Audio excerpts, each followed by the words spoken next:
Halo Sobat Pelaku Usaha, terutama UMKM. Gimana usaha kamu di tengah pandemi? Omset makin lancar atau makin turun?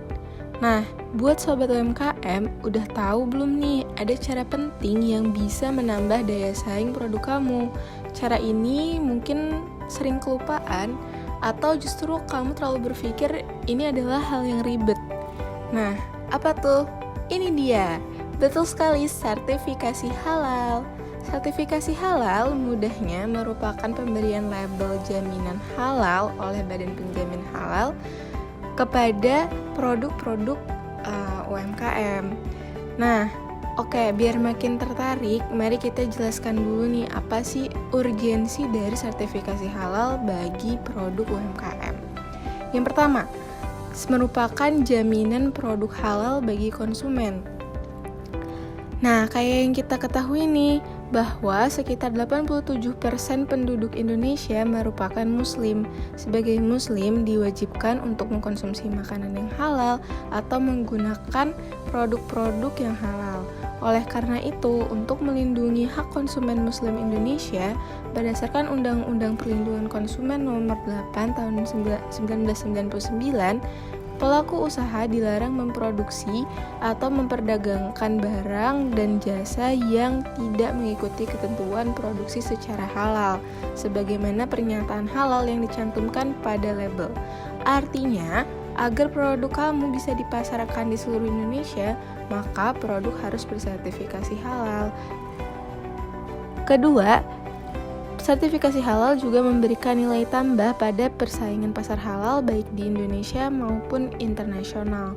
Peraturan mengenai perlindungan konsumen tentang produk halal sama halnya terdapat di berbagai negara dengan populasi muslim yang besar seperti pada negara-negara Organisasi Konferensi Islam atau OKI. Dengan memiliki label halal, UMKM jadi memiliki keunggulan produk dan bisa kurang lebih menjangkau potensi 1,9 miliar pasar internasional. Oke, setelah penjelasan singkat mengenai urgensi sertifikat halal, kali ini kita akan jelaskan nih mengenai cara-cara pembuatan sertifikat halal.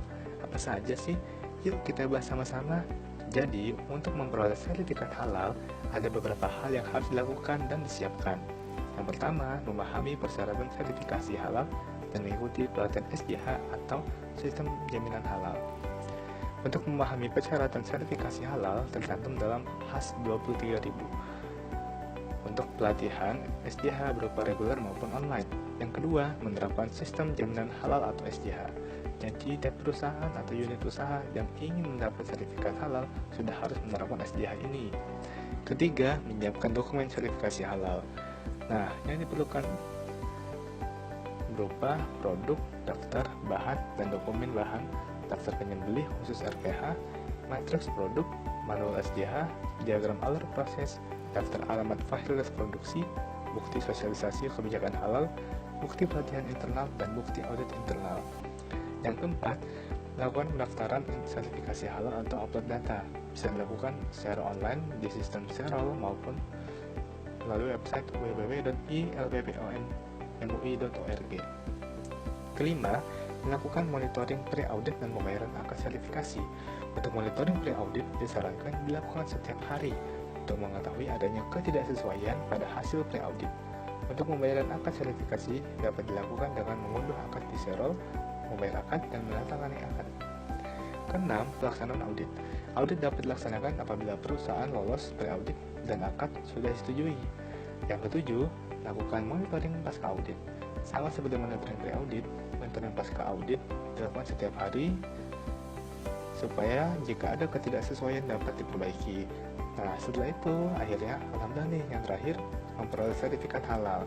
Perusahaan atau unit usaha dapat mengunduh sertifikat halal dalam bentuk soft copy di Serol, sedangkan yang asli dapat diambil di kantor LPPOM MUI Jakarta dan dapat juga dikirimkan ke alamat perusahaan. Sertifikat halal ini berlaku selama 2 tahun.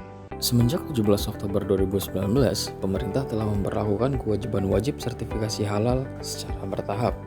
Untuk mendukung hal ini, pemerintah juga sudah mengeluarkan APBN-nya. Program sertifikasi halal dari pemerintah difasilitasi melalui Kementerian Perkoperasian dan UMKM, BPOM, dan Kemenap. Seiring juga dengan disahkannya Undang-Undang Cipta Kerja yang menuai banyak kontroversi, Kementerian Koperasi UMKM memfasilitasi 3 layanan sertifikasi gratis, yang diantaranya adalah sertifikasi halal. Program pendaftaran sertifikasi tersebut ditargetkan bagi pelaku usaha mikro yang memiliki usaha, terutama di bidang pengolahan pangan maupun bergerak di sektor makanan dan minuman, serta memiliki omset di bawah 1 miliar rupiah per tahun.